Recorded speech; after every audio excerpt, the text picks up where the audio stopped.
dire que pour me forcer, le moyen que j'ai trouvé c'est justement de faire ces vidéos là. Et donc, je vais... Attendez. Et donc, mon objectif ce sera de euh, lire intégralement la Bible en vidéo. Et je ne compte pas m'arrêter tant que ce ne sera pas fait. Je m'y engage, peu importe le temps que ça prendra, que ça prenne 3 mois, 1 an, 10 ans, peu importe. Je m'y engage solennellement auprès de vous et auprès de moi. Donc avant, je vous incite à boire un peu d'eau. C'est bien si vous voulez vous coucher, l'eau ça hydrate. On a tendance à se déshydrater la nuit vu qu'on boit pas. Puisqu'on dort. Donc voilà, moi je bois un coup. Santé.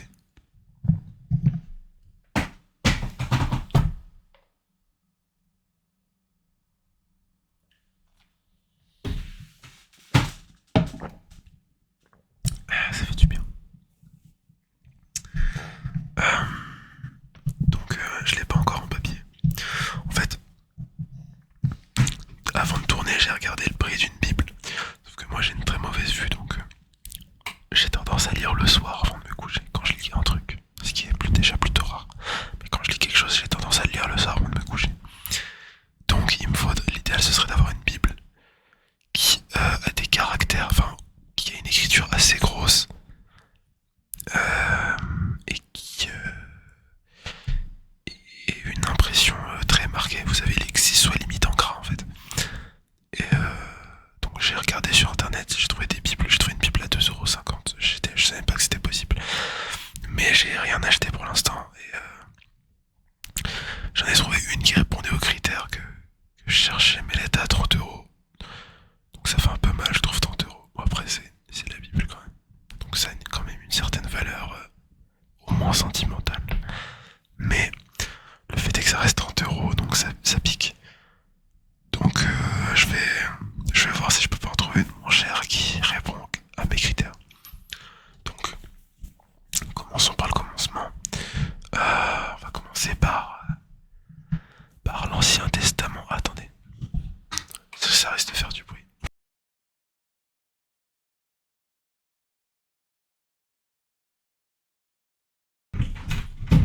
Mon Dieu, qu'est-ce que je déteste ce siège. Vivement que je m'en débarrasse. Je crois que pour Noël, je vais demander à en avoir un nouveau, tout simplement. Parce que celui qu'on m'a acheté, c'était déjà un cadeau et c'était vraiment un cadeau empoisonné pour le coup. Je n'ai jamais eu autant mal au dos depuis que j'ai cette chaise. Donc bon. Commençons par la lecture au lieu de continuer à se plaindre. Donc on commence par le Pentateuque, donc l'Ancien Testament, avec les 5 livres qui forment la Torah, normalement si je me trompe pas. Donc la Genèse, l'Exode, le Lévitique, les Nombres et le Deutéronome. Donc on commence par le commencement, donc la Genèse. Au commencement, Dieu créa les cieux et la terre. La terre était informe et vide. Il y avait des ténèbres à la surface de l'abîme, et l'Esprit de Dieu se mouvait au-dessus des eaux. Dieu dit que la lumière soit, et la lumière fut. Dieu vit que la lumière était bonne, et Dieu sépara la lumière avec les ténèbres. Dieu appela la lumière jour, et il appela les ténèbres nuit. Ainsi, il y eut un soir, et il y eut un matin. Ce fut le premier jour. Dieu dit qu'il y ait une étendue entre les eaux, et qu'elle sépare les eaux d'avec les eaux. Attendez. Les eaux. Dieu dit qu'il y ait une étendue entre les eaux, et qu'elle sépare les eaux d'avec les eaux. Je suis le seul à trouver qu'il y a un problème. Bon,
un matin, ce fut le cinquième jour.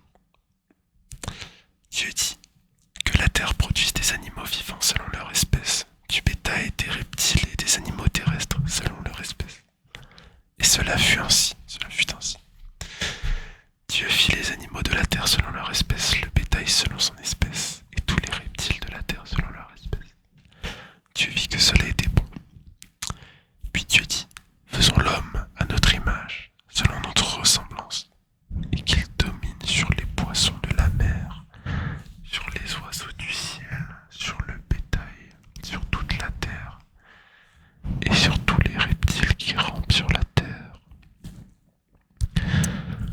Dieu créa l'homme à son image, il le créa à l'image de Dieu. Il créa l'homme et la femme. Dieu les bénit, et Dieu leur dit, soyez féconds, multipliez, remplissez la terre, et l'assujettissez, et dominez sur les poissons de la mer, les oiseaux du ciel, et sur tout animal qui se meut sur la terre. Et Dieu dit, voici je vous donne toute herbe portant de la semence, et qui est à la surface de toute la terre, et tout arbre ayant en lui du fruit d'arbre, et portant de la semence, ce sera votre nourriture. Et à tout animal de la terre, à tout oiseau du ciel, et à tout ce qui se meut sur la terre, et en soi un souffle de vie, je donne toute herbe verte pour nourriture. Et cela fut ainsi. Dieu vit tout ce qu'il y avait fait, et voici, cela était très bon.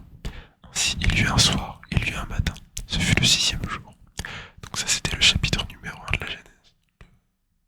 Maintenant on passe au deuxième. Ainsi furent achevés les cieux et la terre, et toute leur armée. Dieu acheva au septième jour son œuvre qu'il avait faite, et il se reposa au septième jour de toute son œuvre qu'il avait faite. Dieu bénit le septième jour, et il le sanctifia, parce qu'en ce jour il se reposa de toute son œuvre qu'il avait créée en la faisant. Voici les origines des cieux et de la terre, quand ils furent créés. Lorsque l'Éternel Dieu fit une terre et des cieux, aucun arbuste des champs n'était encore sur la terre, et aucune herbe des champs ne germait encore, car l'Éternel Dieu n'avait pas fait pleuvoir sur la terre, et il n'y avait point d'homme pour cultiver le sol. Mais une vapeur s'éleva de la terre et arrosa toute la surface du sol. L'Éternel Dieu forma l'homme de la poussière de la terre, il souffla dans ses narines un souffle de vie, et l'homme devint un être vivant.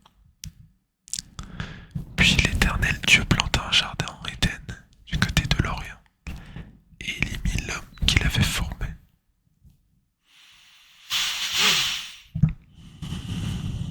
L'Éternel Dieu fit pousser du sol des arbres de toute espèce, agréables à voir et bons à manger, et l'arbre de la vie au milieu du jardin, et l'arbre de la connaissance du bien et du mal.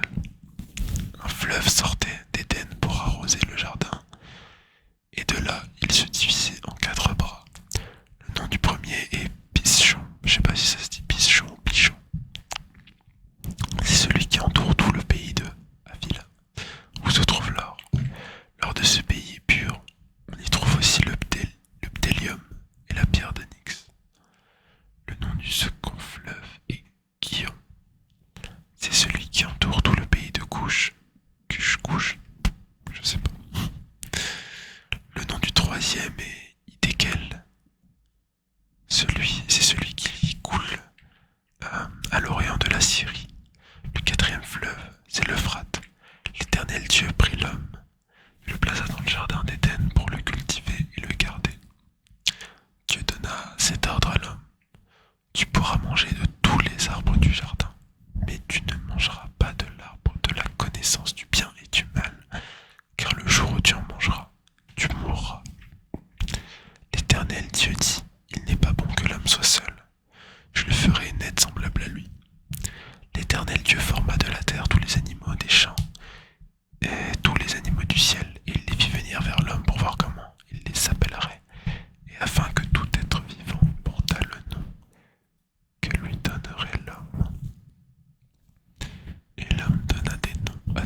l'homme dit, voici cette voix, celle qui est eau de mes os et chair de ma chair.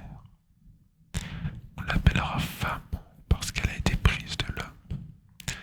C'est pourquoi l'homme quittera son père et sa mère et s'attachera à sa femme. Ils deviendront une seule chair, une seule chair, une seule chair. L'homme et sa femme étaient tous deux nus. Ils n'en avaient point honte. Fin du chapitre 2.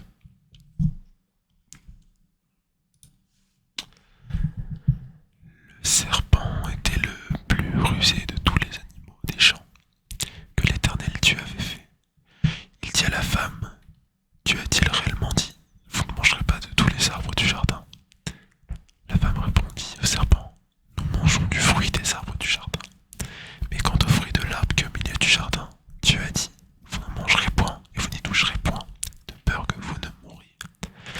Alors le serpent dit à la femme, vous ne mourrez point.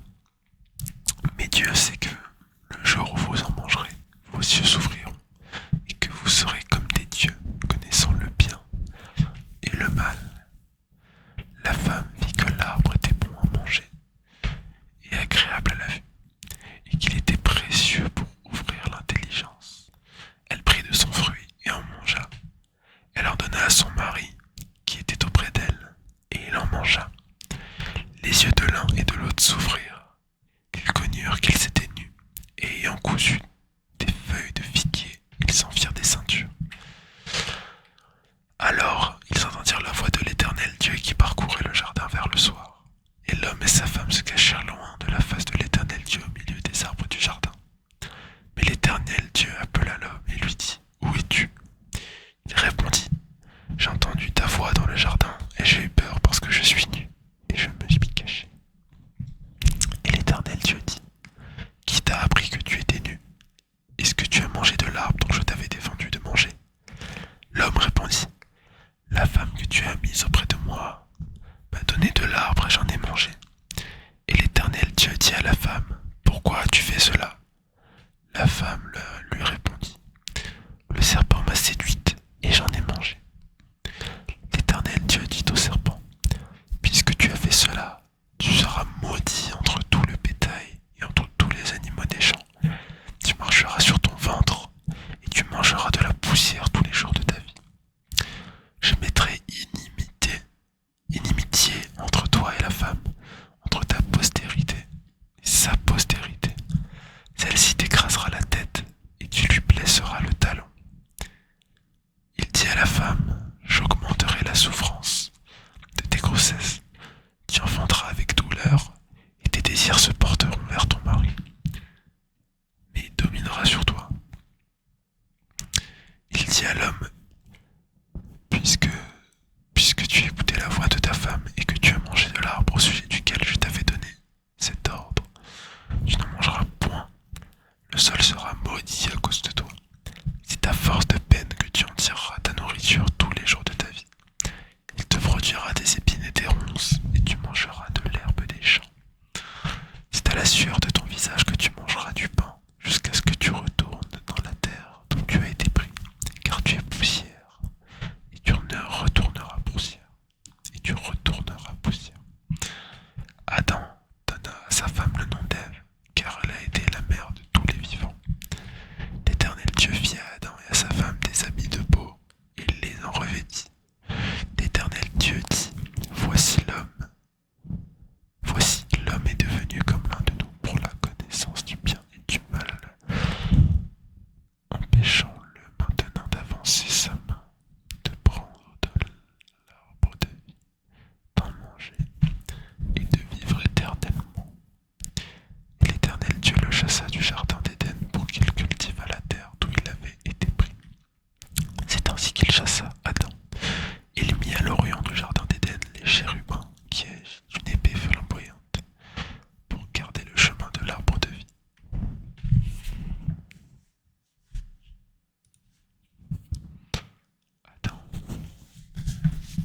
Adam connut Ève sa femme, elle conçut et enfanta Caïn, et elle dit, j'ai formé un homme avec l'aide de l'Éternel. Elle enfanta son frère Abel. Abel fut berger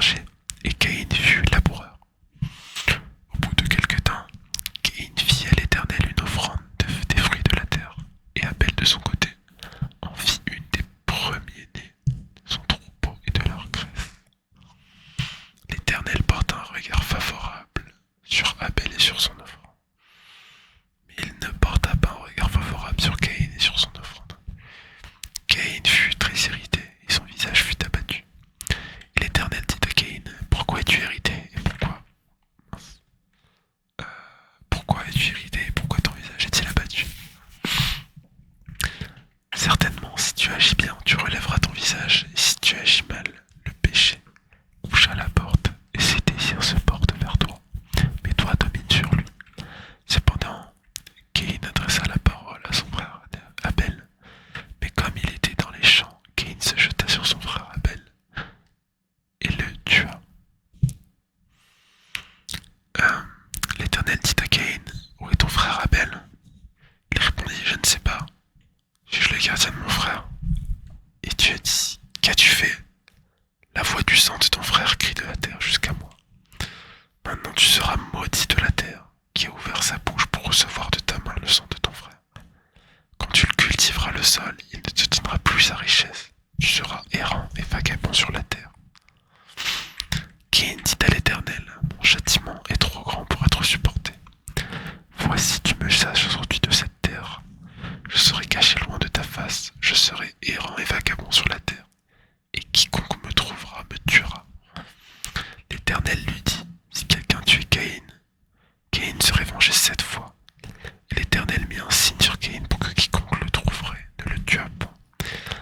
Puis Caïn s'éloigna de la face de l'Éternel et habita dans la terre de Nod, à l'orient d'Éden. Caïn connut sa femme, elle conçut et enfanta Enoch. Il bâtit ensuite une ville, et il donna à cette ville le nom de son fils Enoch.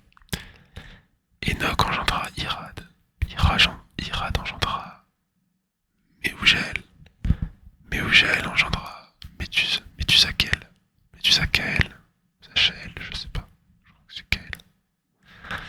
Et Méthusakel engendra Lémec. Lémec prit 2 femmes, le nom de l'une était Ada, et le nom de l'autre Tsia. Ada enfanta Jabal. Il fut le père de ceux qui habitent sous des tentes et près des troupeaux. Le nom de son frère était Joubal. Il fut le père de tous ceux qui jouent de la harpe et du chalumeau. Tsia de son côté enfanta Tubal-Caïn, qui forgeait tous les instruments d'airain et de fer. La sœur de Tubal-Caïn était Naama. Lémec dit à ses femmes, Ada et Tsia, écoutez ma voix. Femme de Lémec, écoutez ma parole. J'ai tué un homme pour ma blessure et un jeune homme pour ma meurtrissure. Caïn sera vengé 7 fois et Lémec 77 fois. Adam connut encore sa femme, elle inventa un fils et l'appela du nom de Seth, car dit-elle, Dieu m'a donné un autre fils à la place d'Abel que Caïn a tué. Seth eut aussi un fils et il l'appela du nom d'Énoch. C'est alors que l'on commença à invoquer le nom de l'Éternel.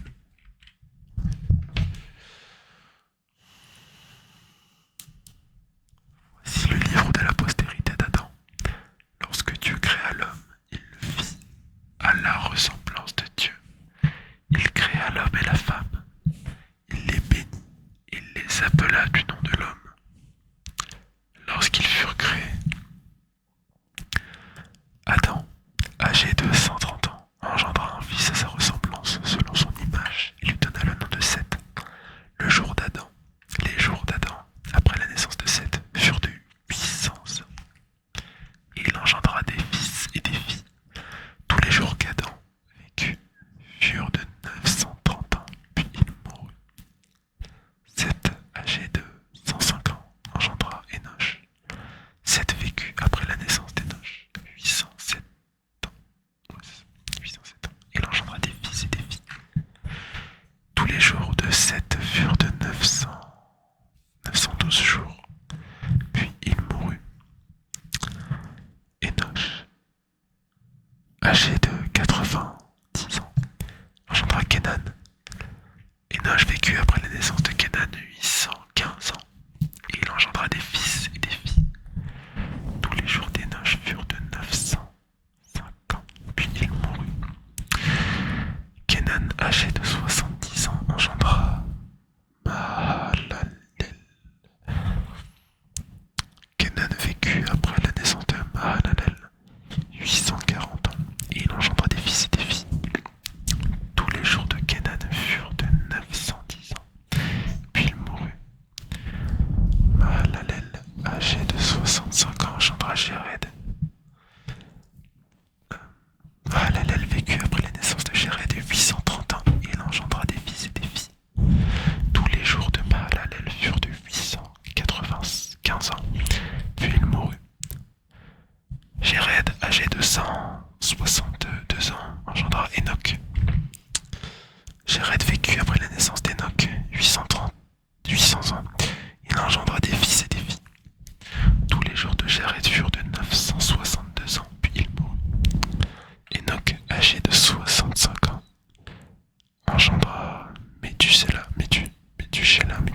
que chair, et ses jours seront de 120 ans.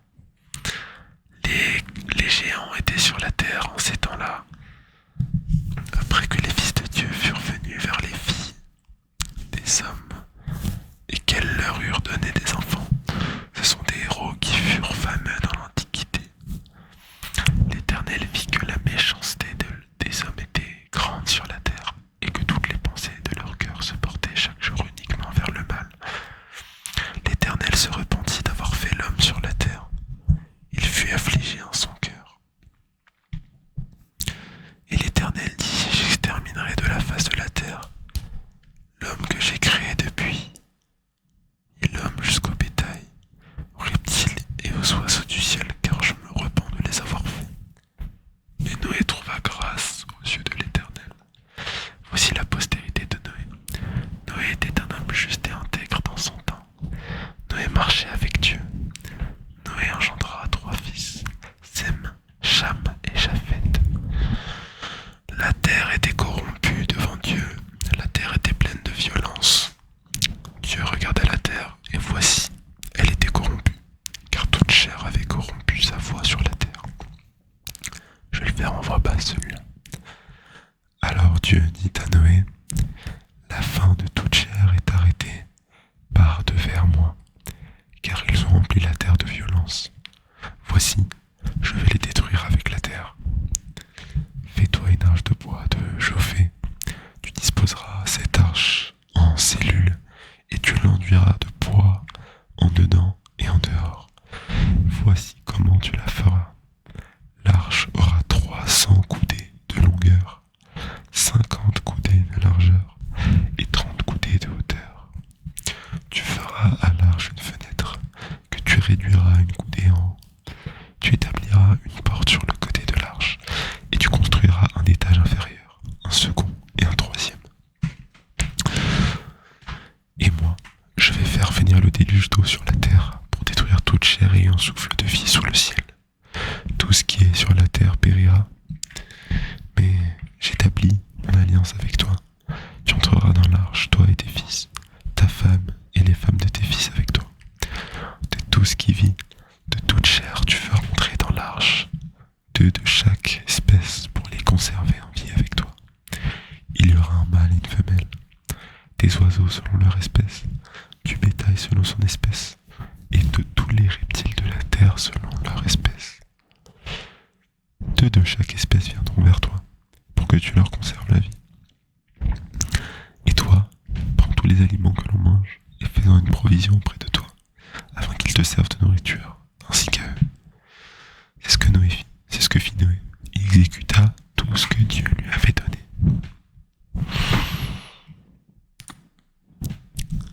L'Éternel dit à Noé, donc là c'était la fin du chapitre 6. L'Éternel dit à Noé, entre dans l'arche toi et toute ta maison, car je t'ai vu juste devant moi parmi cette génération.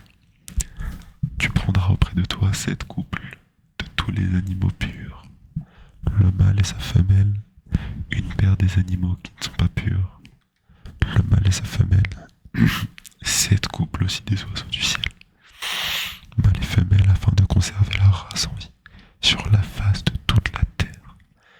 Car encore 7 jours, et je ferai pleuvoir sur la terre 40 jours et 40 nuits, et j'exterminerai de la face de la terre tous les êtres que j'ai faits. Noé exécuta tout ce que l'Éternel lui avait donné. Noé avait 600 ans lorsque le déluge tomba sur la terre, et Noé entra dans l'arche avec ses fils, sa femme et les femmes de ses fils, pour échapper aux eaux du déluge. D'entre les animaux purs et les animaux qui ne sont pas purs, les oiseaux et tous ceux qui se meuvent sur la terre, il entra dans l'arche auprès de Noé, 2 à 2, un mâle et une femelle, comme Dieu l'avait ordonné à Noé. 7 jours après, les eaux du déluge furent sur la terre. L'an 600 de la vie de Noé, excusez-moi, le second mois, le 17e jour du mois. En ce jour-là, toutes les sources du grand abîme jaillirent et les écluses des cieux s'ouvrirent.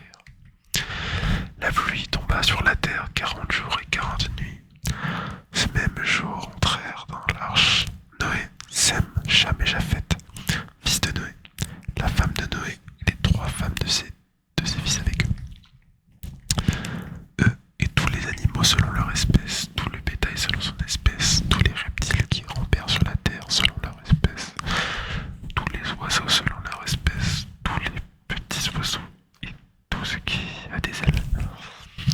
Ils entrèrent dans l'arche envrée de Noé, deux à deux, de toute chair et en souffle de vie.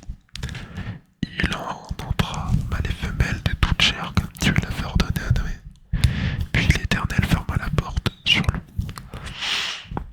Le déluge fut 40 jours sur la terre. Les eaux crurent et soulevèrent l'arche, et elle s'éleva au-dessus de la terre. Les eaux grossirent et s'accrurent beaucoup sur la terre, et l'arche flotta sur la surface des eaux.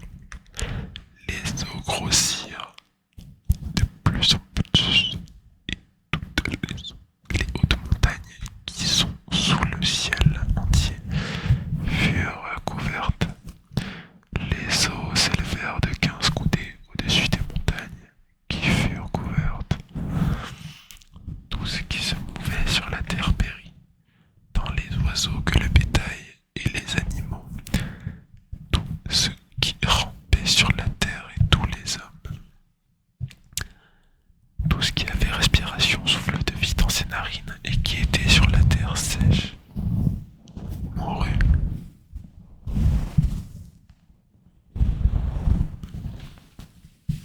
Tous les êtres qui étaient sur la face de la terre furent exterminés, depuis l'homme jusqu'au bétail, aux reptiles et aux oiseaux du ciel. Ils furent exterminés de la terre. Il ne resta que Noé et ceux qui étaient avec lui dans l'arche. Les eaux furent grosses sur la terre pendant 150 jours. Donc c'est la fin de cette vidéo. Donc là on s'est arrêté au chapitre 7. Il y en a 50 au total. Donc là je pense que c'est que pour la Genèse, c'est ça. Ouais c'est ça, il y a 50 chapitres de la Genèse.